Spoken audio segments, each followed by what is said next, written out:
Hello friends, welcome to our channel 360 degree engineer. इसका पहले video में हम लोग जो प्रोटेक्शन इन एक्सप्लोजिव एटमॉस्फेयर का जो प्रोटेक्शन क्लास EHD हमारा फ्लेम प्रूफ इक्विपमेंट के बारे में और इसका जो स्टैंडर्ड है IEC 60079 पार्ट 1 का स्टैंडर्ड के बारे में हम लोग डिस्कस किया था। आज का वीडियो में फ्रेंड्स हमारा प्रोटेक्शन है फॉर प्रेशराइजेशन सिस्टम का क्लास में, या ओवर प्रेशराइजेशन का प्रोटेक्शन क्लास भी बोलते हैं इसको। इसका बारे में इसको हमारा EXP का कोर्स है या नहीं तो EXP का कोर्स है। आप बहुत बार इसको देखा होगा कोई किसी भी नेम प्लेट में आप, ठीक है। तो ये बेसिकली EXP और EXP का क्लास पे आते हैं और इसका कोड है वो है, और इसका जो करस्पॉन्डिंग इसका स्टैंडर्ड है IEC 60079 का पार्ट 2 का स्टैंडर्ड है फ्रेंड्स इसका, ठीक है। तो इसके बारे में आज की वीडियो में इन डिटेल समझ लेंगे फ्रेंड्स। बेसिकली इसका जो कॉन्सेप्ट है फ्रेंड्स, अगर आप देखेगा तो ये हमारा इक्विपमेंट समझ लीजिए फ्रेंड्स, ये हमारा इलेक्ट्रिकल इक्विपमेंट है, आप मोटर है कोई भी आप समझ लीजिए। इसमें हम लोग क्या करेंगे, एक सेफ गैस को हम लोग इसमें भर देंगे और इसका प्रेशर मेंटेन करेंगे सच दैट ये हमारा इक्विपमेंट है। इसका इक्विपमेंट का बाहर जो है हमारा एक्सप्लोजिव एटमॉस्फेयर है, ये बेसिकली हमारा एक्सप्लोजिव एटमॉस्फेयर है। अगर इसमें कोई भी आपको हाइड्रोकार्बन गैस है या कुछ भी वेपर आपको बनता है तो that pressure will be at atmospheric pressure में होते हैं, या नहीं तो इसके पास रहते हैं, इसका थोड़ा सा ज़्यादा यार एटमॉस्फेरिक प्रेशर में ही रहते हैं। इसका बाहर सराउंडिंग में जो भी आपको एक्सप्लोजिव गैसेस है वो इसी का प्रेशर में रहते हैं। तो हमारा कॉन्सेप्ट यही है, हमारा बेसिक फिजिक्स में हम लोग स्कूल्स में पढ़ा था। कभी भी हमारा प्रेशर है, कभी भी हमारा जो फ्लो होते हैं वो हमेशा हाई प्रेशर से लो प्रेशर में होते हैं, या लेकिन आपको लो प्रेशर से हाई प्रेशर कभी भी नहीं होते हैं, ठीक है फ्रेंड्स। तो हमेशा हाई प्रेशर से लो प्रेशर होते हैं। जैसे हमारा पानी भी आप देखेगा तो हमेशा हाई हाइट से लेकर लो हाइट से होते हैं, क्योंकि आपको प्रेशर डिफरेंस का वजह से। जैसे हमारा इलेक्ट्रिकल सिस्टम में भी इसका सिमिलर एनालॉजी में आप देखेगा तो हमेशा हमारा इलेक्ट्रिकल करंट फ्लो होते हैं हाई पोटेंशियल या हाई वोल्टेज से लो वोल्टेज या लो पोटेंशियल में ही आपको हमेशा करंट हमको फ्लो होते हैं। ऐसे ही हमारा जो आपका जो एयर का जो आपको कोई भी फ्लो है आपको हाई प्रेशर से लो प्रेशर होते हैं, लेकिन लो प्रेशर से हाई प्रेशर कभी भी नहीं होते हैं। वो आपको बेसिक फिजिक्स का लॉ का अगेंस्ट है, इसीलिए कभी भी नहीं होते हैं। तो इसी बेसिक प्रिंसिपल के बेसिस में इसको डिजाइन कर रहे हैं हमको प्रेशराइजेशन इक्विपमेंट का। हम लोग क्या करते हैं, एक सेफ गैस को, जो सेफ गैस मतलब क्या है फ्रेंड, जो गैस है या जो गैस है वो that is free from hydrocarbon material है, या हाइड्रोकार्बन का जो गैस है वेपर है उससे कंप्लीटली फ्री है। उस गैस को हम लोग सेफ गैस बोल रहे हैं। वो सेफ गैस को हम लोग क्या करेंगे, इस इक्विपमेंट का अंदर हम लोग भर देंगे और उस इक्विपमेंट का अंदर वो सेफ गैस का प्रेशर हम लोग मेंटेन करेंगे और इसका जो फ्लो मेंटेन करेंगे, सो दैट इसका प्रेशर हमेशा हम लोग ऐसे मेंटेन करेंगे इसका बाहर का जो एटमॉस्फेरिक प्रेशर से बहुत ज़्यादा है, 4 to 5 टाइम्स या 6 टाइम्स ज़्यादा प्रेशर पे एटमॉस्फेयर प्रेशर से हम लोग यहाँ मेंटेन करेगा। तो एक कभी भी बाहर का जो इसका बाहर का जो भी आपको हाइड्रोकार्बन या फ्लेमेबल मटेरियल है इसके अंदर कभी भी नहीं घुसेगा। सो दैट आपको हमेशा ये आपको इक्विपमेंट है आपको एकदम आपको फ्लेम प्रूफ ही बनेगा friends. It is like indirectly flame proof ही बनेगा। इसके अंदर आपको कुछ भी इंटरनल एक्सप्लोजन होता है, ठीक है, नहीं तो इसके अंदर कभी भी इंटरनल एक्सप्लोजन होता है तो भी वो इसके अंदर ही रहता है, क्योंकि इसमें प्रेशर मेंटेन्ड है, इसमें एकदम सील्ड है, पूरा सिस्टम सील्ड है, उसके बाहर कभी जाएगा नहीं है। और इसमें जो भी आपको अगर इंटरनल कंबसन होता है तो ये एयर इसका जो सेफ गैस क्या करते हैं इसको लेकर चला जाता है, क्योंकि ये सेफ गैस का जो सर्कुलेशन रहता है इसका फ्लो हमेशा हम लोग मेंटेन करते हैं। सो दैट क्या होगा, इसमें हमेशा फ्रेश गैस को ये भर देते हैं। कुछ साइकिल्स में हमेशा फ्रेश गैस 100% ये फ्रेश गैस है, कंप्लीटली न्यू गैस को इसमें भर देते हैं। अगर इसमें एयर यूज कर रहे हैं तो कंप्लीटली 100% है नया एयर को कुछ साइकिल का बाद, मतलब दो साइकिल या 3 साइकिल के बाद इसमें कंप्लीटली न्यू एयर है, एकदम फ्रेश एयर इसका अंदर रहते हैं, ठीक है। तो ऐसे इसमें इसकी वजह से कोई भी इंटरनल कंबसन भी होता है तो पूरा सिस्टम सील्ड है, इसीलिए बाहर आपको एक्सप्लोजिव एटमॉस्फेयर में इसका गैस आएगा नहीं है। अगर कोई भी आउटर एटमॉस्फेयर में, इसका जो बाहर है कोई भी हमारा हजार्डस एरिया में, जो हमारा एक्सप्लोजिव एटमॉस्फेयर में कुछ भी अगर गैस है, हाइड्रोकार्बन मटेरियल है यार, इसका वेपर है, अगर लीकेज है, वो कभी भी इसके अंदर घुसेगा नहीं है, क्योंकि ये सिस्टम सील टाइट है और इसका प्रेशर भी ज़्यादा है। सो ये लो प्रेशर वाला गैस है या हाइड्रोकार्बन मटेरियल है, इसके अंदर कभी भी नहीं घुस सकते हैं। सो आपको दोनों तरफ से इसमें एक प्रोटेक्शन हो गया है। इसमें सिंपली हम लोग क्या कर रहे हैं, इसके अंदर का जो इक्विपमेंट को हम लोग कुछ भी चेंज नहीं कर रहे हैं, वो हमारा इग्निशन कैपेबल मटेरियल है, वो इग्निशन कैपेबल मटेरियल है। अगर वो इसका बिना एनक्लोजर का साथ या नहीं तो बिना सेफ गैस का साथ अगर रख रहे हैं तो इट इज लाइक ये इग्निशन सोर्स बन सकते हैं। लेकिन हम लोग ये इग्निशन सोर्स को हम लोग कैसे कर दिया, एक प्रेशर टाइट में लग दिया और इसका प्रेशर है बाहर एटमॉस्फेयर प्रेशर से 5-6 गुना ज़्यादा रख दिया, सो दैट इसका बाहर का कोई भी गैस है, कोई भी आपको हाइड्रोकार्बन मटेरियल है, इसके अंदर आपको कभी भी नहीं घुसेगा। सो एकदम ये फ्लेम प्रूफ बन जाएगा फ्रेंड्स, ठीक है। तो ये इसका बेसिक प्रिंसिपल है फ्रेंड्स। इसका जो बेसिक प्रिंसिपल है ये हमारा IEC 60079 पार्ट 2 का स्टैंडर्ड में है, इसके बारे में कंप्लीटली दिया गया था। इसका जो बेसिकली हमारा आप कोई भी हमारा पेट्रोलियम या पेट्रोकेमिकल या नहीं तो कोई भी गैस या हाइड्रोकार्बन इंडस्ट्रीज में देखेगा तो मोस्टली हम लोग क्या करते हैं फ्रेंड्स, नाइट्रोजन गैस या नहीं है तो कोई फ्रेश एयर हम लोग यूज़ करते हैं। अब मोस्टली हम लोग फ्रेश एयर यूज़ करते हैं इस चीज़ पे। और जो आप एयर यूज़ करते हैं फ्रेंड्स, इसके अंदर जो सर्कुलेट करते हैं वो एयर है फ्री फ्रॉम हाइड्रोकार्बन मटेरियल होना चाहिए। अगर वो एयर ही फ्री हाइड्रोकार्बन मटेरियल फ्री नहीं है तो ये आपको इग्निशन सोर्स है। अगर ये जो आप सेफ गैस बोल रहे हैं, सेफ गैस इसीलिए बोल रहे हैं जो गैस है या नहीं है तो जो एयर आप यूज़ कर रहे हैं, इसके अंदर आप फिल कर रहे हैं, इसकी फ्लो आप मेंटेन कर रहे हैं, that is free from hydrocarbon material है, कोई एक्सप्लोजिव मटेरियल इसमें है ही नहीं है, इसीलिए इसको सेफ गैस बोल रहे हैं। इसीलिए आपको अगर आपको एयर ले रहे हैं, इसके अंदर आप एयर ले रहे हैं तो फ्रेश एयर, वो एयर को ऐसा जगह से लेना चाहिए, वो आपको ये बाहर का एयर को कभी भी सक नहीं होना चाहिए, ठीक है। तो प्रेशराइजेशन सिस्टम है, प्रेशराइजेशन इक्विपमेंट का फिलॉसफी फेल हो जाएगा अगर इसका जो एयर आप ले रहे हैं यही से ही एक ब्लोअर से, यही से एक ब्लोअर से यही का ही एयर अगर आप ले रहे हैं तो ये आपको ऑलरेडी जोन 1 का एरिया नहीं है तो जोन 1 का एरिया, जोन 2 का एरिया हो सकते हैं, वहाँ आपको हाइड्रोकार्बन मटेरियल या हाइड्रोकार्बन का गैस या वेपर आपको प्रेजेंट हो सकते हैं। अगर उसी को ये सक करके इसके अंदर लेकर गया तो ये एक फ्लैमेबल मटेरियल, अगर ये इसका अंदर ये इग्निशन सोर्स हो सकते हैं, वो एकदम एक एक्सप्लोजन क्रिएट कर सकते हैं फ्रेंड्स बाहर का तरफ में, ठीक है। तो इसीलिए इसका जो इनलेट है, जो आप एयर सर्कुलेट कर रहे हैं वो ऐसा जगह से लेना चाहिए, ये एकदम हमारा safe area, non hazardous area. हम ऑलरेडी इसका पहले वीडियो में हम लोग जो इसका basic principles of protection in explosive atmosphere का जो बेसिक वीडियो में हम लोग डिस्कस किया था, जिसको हम लोग non hazardous area, safe area बोलते हैं, उसमें आपको completely free from hydrocarbon material है उस जगह से, ठीक है। आप एक नॉन सेफ एरिया नहीं है तो नॉन हजार्डस एरिया से आप एयर को सक्शन, वहाँ आप ब्लोअर लगा के एयर को ले लीजिए और एक डक्ट का थ्रू इसमें आपको एयर को फ्लो कर दीजिए और इसमें आपको एयर का प्रेशर और इसका फ्लो हमेशा मेंटेन कर दीजिए। सो दैट क्या होगा, इसके अंदर कोई भी आपको इंटरनल एक्सप्लोजन भी होता है तो इसका फ्लो मेंटेन्ड है और कुछ साइकिल्स के बाद ये फ्रेश एयर को हमेशा फिल कर रहे हैं, तो आपको ये भी आपको बाहर नहीं जाएगा और इसका बाहर से कुछ भी आता है वो आपको अंदर घुसेगा ही नहीं है, क्योंकि यहाँ अंदर प्रेशर ज़्यादा ही है, ठीक है फ्रेंड।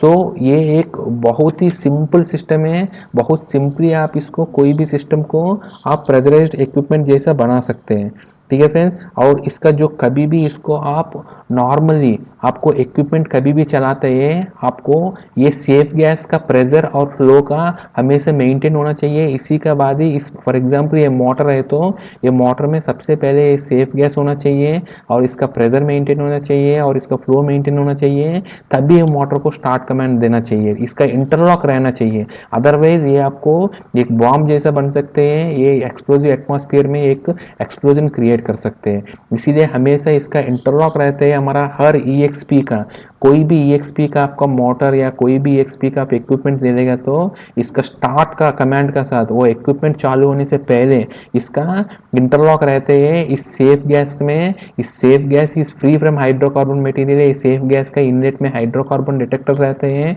वो डिटेक्टर एकदम आपको नील वैल्यू दिखना चाहिए और इसका प्रेशर, इसका अंदर जो प्रेशर ट्रांसमीटर रहते हैं वो प्रेशर सफिशिएंट होना चाहिए हमारा, और इसका फ्लो ट्रांसमीटर रहते हैं वो फ्लो भी सफिशिएंट है, तो तब तब भी इसका हमारा परमिशन मिल जाएगा, स्टार्ट परमिशन, उस इलेक्ट्रिकल मोटर को नहीं है तो उस इक्विपमेंट को चालू करने के लिए। ठीक है फ्रेंड्स, तो इसको चालू करने के टाइम पे हमेशा क्या करना है, सबसे पहले ये बेसिकली स्टार्ट परमिशन में इंटरलॉक है, लेकिन इसका पहले हम लोग सेफ्टी के लिए हमेशा इसका सीक्वेंस ऐसा होता है फ्रेंड, सबसे पहले हम लोग पर्जिंग करना चाहिए, क्योंकि आप कभी भी इस इक्विपमेंट को बंद कर दिया, ठीक है, बंद कर दिया तो अभी तब क्या होगा, इसके अंदर कोई भी प्रेशर नहीं है, कोई भी एयर का फ्लो नहीं है, तब क्या हो सकते हैं, हाइड्रोकार्बन मटेरियल इसके अंदर घुस सकते हैं। ठीक है, सो इसीलिए कभी भी आप चालू करने के टाइम पे अगर आप डायरेक्ट प्रेशर दे रहे हो, एयर दे भी दिया है, तो उस टाइम पे भी आपको हाइड्रोकार्बन मटेरियल रह सकते हैं। इसीलिए आपको क्या करना पड़ेगा, सबसे पहले इसको, हमारा इलेक्ट्रिकल इक्विपमेंट है, हमारा मोटर है फॉर एग्जांपल, इसको चालू करने से पहले हम लोग को पर्जिंग का साइकिल चालू करना पड़ेगा। कुछ को इंटरलॉक ऐसा बना देना चाहिए, 5 मिनट या 4 मिनट का पर्जिंग होने का बाद ही, इसकी बाद अगर हाइड्रोकार्बन का कोई डिटेक्टर आपको एक्टिवेट नहीं है, नील दिखा रहे हैं और इसका प्रेशर सफिशिएंट है, इसका प्रेशर सेट पॉइंट से ऊपर है और इसका फ्लो भी सेट पॉइंट से ऊपर है, तब भी इसको स्टार्ट परमिशन मिलना चाहिए।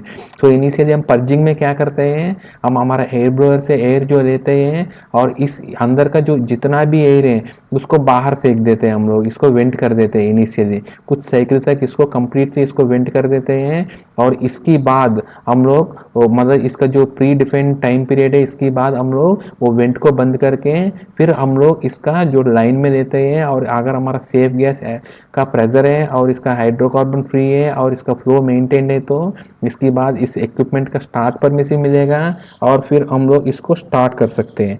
और हमारा इसमें एक और एडवांटेज है हमारा प्रेशराइज सिस्टम में, एक हमारा परमानेंट सिस्टम हो गया हमारा इक्विपमेंट का साथ, और इसका जो फ्लेम प्रूफ इंटीग्रिटी हमको कंटिन्यूसली हम लोग मॉनिटर कर सकते हैं, क्योंकि इसमें आपको हाइड्रोकार्बन डिटेक्टर भी है, लगा रहते हैं इसका सक्शन में, और इसका प्रेशर भी हमको पता चलता है और इसका फ्लो भी पता चलता है।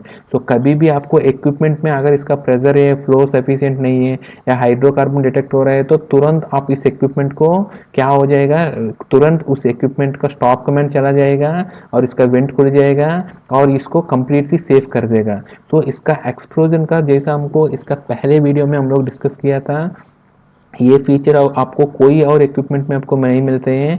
इस प्रोटेक्शन ग्लास में आपको क्या है, इसका फ्लेम प्रूफ इंटीग्रिटी है, ये एक्सप्लोजन फ्री है बोलकर इसका इंटीग्रिटी हमको कंटिन्यूसली, इसका जो डीसीएस में इसका प्रेशर फ्लो और हाइड्रोकार्बन डिटेक्टर का वैल्यू से हमको कंटिन्यूसली इसका लाइव मॉनिटरिंग आपको हमेशा चलता रहते हैं, और उसमें कुछ भी आपको डिस्टर्ब हुआ है, तो कुछ भी आपको एबनॉर्मल वैल्यू आ रहा है, तो आपको फेल सेफ मोड में जाकर ये हमारा मोटर को या नहीं तो जिस करस्पॉन्डिंग इक्विपमेंट को वो ट्रिप कर देगा या बंद कर देगा फ्रेंड्स। ठीक है, एकदम फेल सेफ मोड में रहेगा, आपको एकदम सेफ ऑपरेशन हमको इंश्योर कर सकते हैं इसमें। ठीक है फ्रेंड्स, तो लेकिन इसमें यही चीज़ें, आपको इंटरनल प्रेशर है आपको मिनिमम मेंटेन करना चाहिए, 5 kg या 6 kg का मेंटेन करना पड़ेगा, और इसका जो मिनिमम फ्लो हमेशा आप इसको मेंटेन करना पड़ेगा फ्रेंड्स। ठीक है, और इसमें आपको डिफॉल्ट, इसमें आपको बहुत सारे एडवांटेजेस हैं ये प्रेशराइज्ड इक्विपमेंट में। ये एडवांटेज क्या है फ्रेंड्स, आपको कोई भी for example non explosion proof equipment है, आपको कोई भी, आप सिंपल नॉन एक्सप्लोजन प्रूफ का कोई भी इक्विपमेंट है, कोई भी मोटर है आपको फील्ड में है, उसमें आपको सिंपली आपको सेफ एरिया में जो मोटर है इसको लेकर आपको जोन 1 में लेकर जाना चाहते हैं, या नहीं तो जोन 2 का मोटर को जोन 1 में लेकर जाना है, तो कोई और का प्रोटेक्शन क्लास में आपको पॉसिबल नहीं है। लेकिन इस इक्विपमेंट को आपको नॉन एक्सप्लोजन प्रूफ का इक्विपमेंट को आप एक्सप्लोजन प्रूफ इक्विपमेंट बना सकते हैं, सिंपली एक और एडिशनल सिस्टम लगा के, इसमें एक प्रेशराइजेशन सिस्टम का रेट्रोफिटिंग करा के आप सिंपली इसको क्या कर सकते हैं, हम लोग इसका प्रेशराइज सिस्टम से हम लोग इसको एक्सप्लोजन प्रूफ इक्विपमेंट आप बना सकते हैं।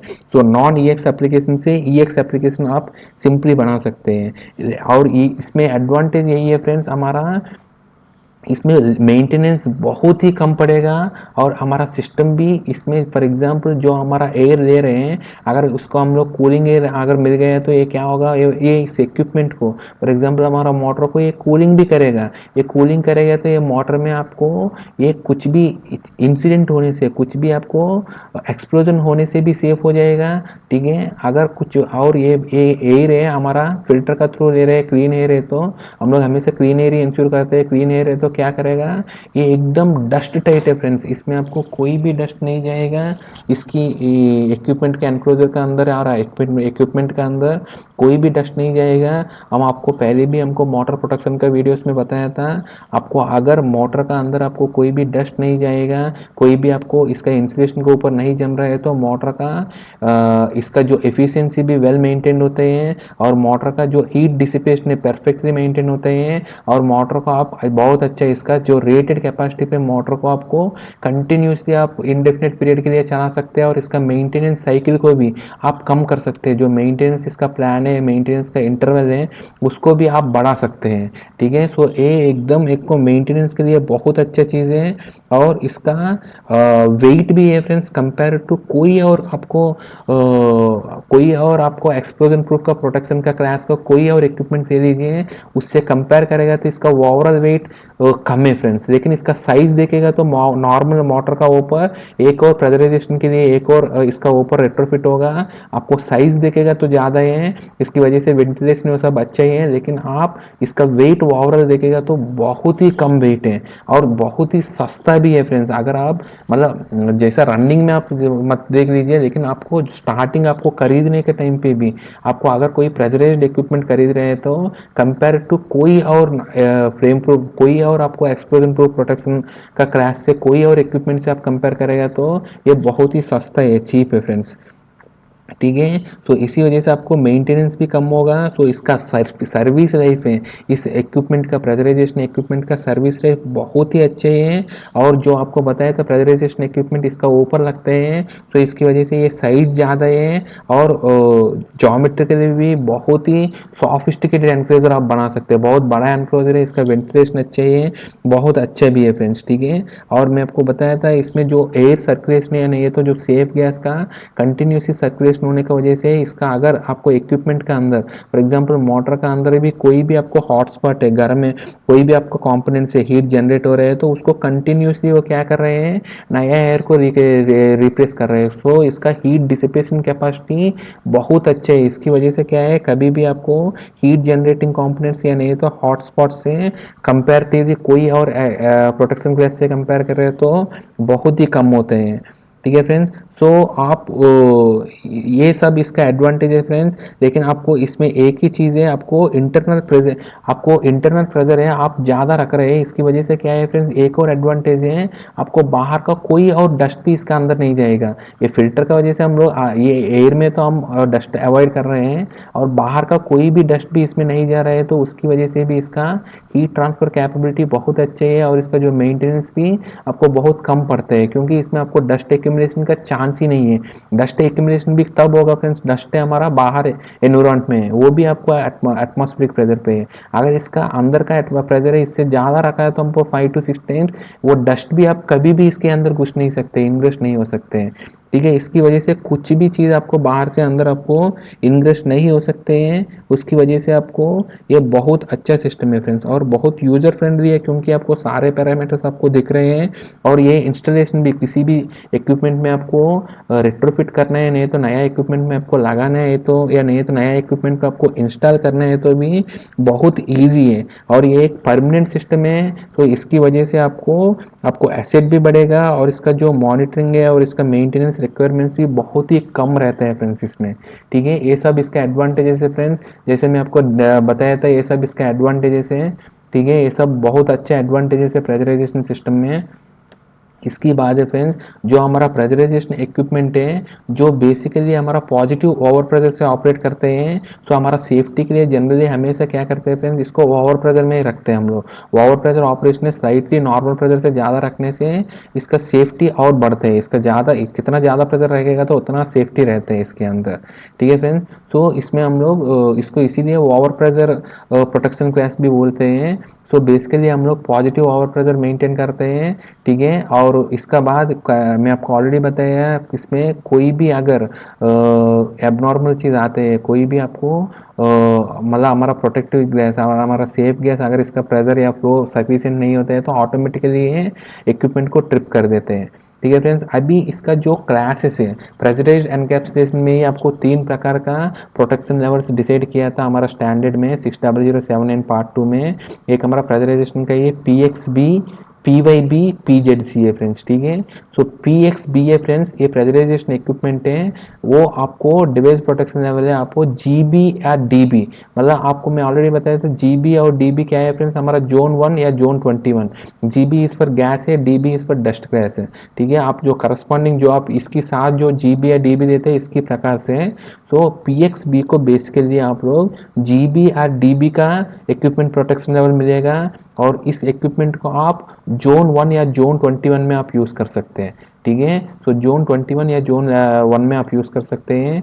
जो हमारा नेक्स्ट प्रोटेक्शन लेवल है PYB है, ये भी आपको क्या है GB और DB का प्रोटेक्शन लेवल है, इक्विपमेंट प्रोटेक्शन लेवल है, GB और DB है। लेकिन हम लोग क्या करते हैं, इसका जो कंपोनेंट्स है, इसका प्रोटेक्शन कंपोनेंट्स हम लोग GC और DC के हिसाब से बनाते हैं, और इसको हम लोग जोन 2 और जोन 22 में यूज़ करते हैं।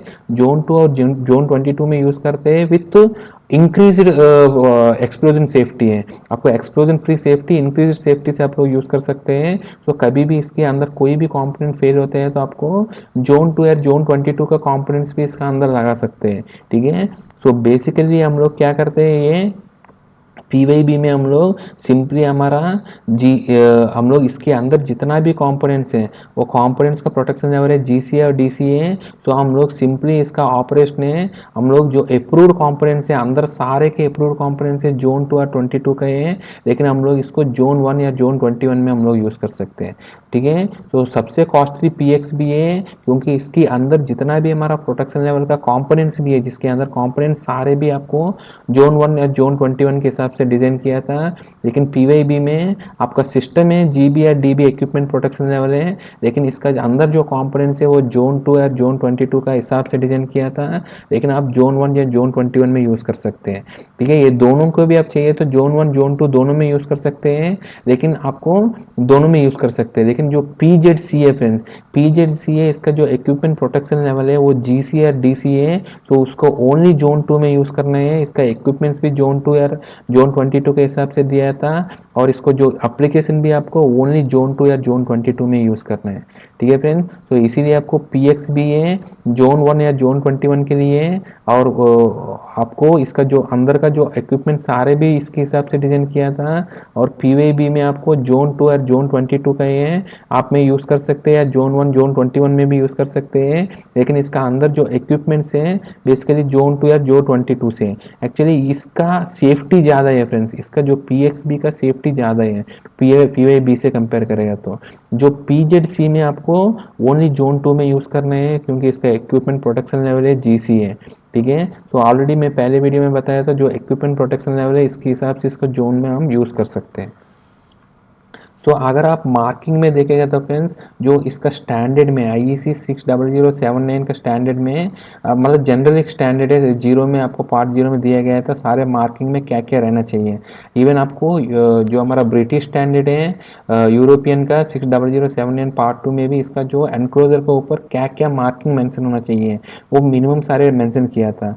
जैसे इसका मैन्युफैक्चरर का नेम मेंशन होना चाहिए, इसके बाद मैन्युफैक्चरर का इसका जो टाइप नंबर है, हमको फ्यूचर में कभी भी रेफर करने के लिए टाइप नंबर है, इसका सीरियल नंबर भी मेंशन किया जाना चाहिए, और इसका जो एक्सप्लोजन सिंबल है EXP वो मेंशन होना चाहिए। इसकी साथ साथ इसका जो प्रेशराइजेशन कैटेगरी जैसे हमने बताया था PXA, PYA, PZA वो आपको जरूर मेंशन होना चाहिए। EXP का साथ PXA, PYA, PZA वो आपको मेंशन होना चाहिए। इसके साथ साथ आपको गैस ग्रुप भी मेंशन होना चाहिए, गैस ग्रुप का 2A, 2B, 2 जो आपको ये मेंशन होना चाहिए। इसके बाद आपको टेम्परेचर क्लास है वो T1 टू T6 है। इसका जो hot maximum hot surface temperature है आपको जो एरिया में रहते हैं उसके हिसाब से इसका जो इक्विपमेंट प्रोटेक्शन लेवल का इसका जो टेम्परेचर क्लास भी आपको मेंशन होना चाहिए। जैसे मैं पहले वीडियोस में बताया था T1 टू T6, जैसे T3 है 200 डिग्री सेंटीग्रेड के लिए डिजाइंड है हॉट सरफेसेस के लिए, और इसके बाद है इसका जो टेस्टिंग टेस्टिंग काउंट किया था, और इसका जो टेस्ट सर्टिफिकेट का नंबर होना चाहिए और टेस्ट कहाँ किया था इसका डिटेल्स होना चाहिए। और इसके बाद जो इंटरनल फ्री वॉल्यूम है, जो डक्ट का अंदर जो वॉल्यूम है वो छोड़कर जो ओनली इक्विपमेंट का अंदर आपको फ्री वॉल्यूम कितना है और वो आपको मेंशन होना चाहिए। और प्रोटेक्टिव गैस क्या यूज़ करना चाहिए, एयर यूज़ करना चाहिए, नाइट्रोजन यूज़ करना चाहिए या कोई और गैस यूज़ करना चाहिए, उसका डिटेल आपको यहाँ मेंशन होना चाहिए। और इसके बाद जो minimum quantity of safe gas जो आपको हमारा इक्विपमेंट प्रोटेक्शन के लिए है, आपको minimum quantity of safe gas है और इसका मिनिमम प्रेशर कितना होना चाहिए और इसका पर्ज ड्यूरेशन कितना होना चाहिए स्टार्टिंग में, और इसका फ्लो कितना होना चाहिए, और इसका सारे डिटेल है वॉल्यूम है उसको बारे में भी मेंशन होना चाहिए। आपको बताया फ्रेंड्स, इसके बाद जो मिनिमम और मैक्सिमम परमिसिबल ओवर प्रेशर है और फ्लो है, प्रेशर और फ्लो का भी डिटेल मेंशन होना चाहिए। इसके बाद हमारा जो सप्लाई प्रेशर है प्रेशराइजेशन सिस्टम में, और इसका जो लीकेज है, अगर लीकेज हो रहा है तो भी हमको इंटरनल अंदर प्रेशर हमेशा मेंटेन करना है फ्रेंड। इवन आपको कहीं पे भी लीकेज हो रहा है तो भी आपको हमेशा इंटरनल प्रेशर आपको मेंटेन करना ही है। और इसका जो टेम्परेचर या टेम्परेचर रेंज है, जो हमारा जो गैस ले रहे हैं हम लोग सेफ गैस, जो एयर है या नाइट्रोजन है, इसका जो इनलेट टेम्परेचर कितना होना चाहिए और वो इसका पैरामीटर भी आपको वहाँ दिख जाना चाहिए हमारा डीसीएस में, ठीक है। तो इसका इनलेट टेम्परेचर का रेंज भी आपको कितना अलाउड है वो भी आपको मेंशन होना चाहिए। तो ये सारे के सारे डिटेल आपको मेंशन होना चाहिए फ्रेंड आपको EXP का प्रोटेक्शन क्लास में, ठीक है फ्रेंड्स। ये हमारा आज का वीडियो है फ्रेंड्स, हमारा साथ आगे भी बनाते रहिए for more and interesting videos. Thank you.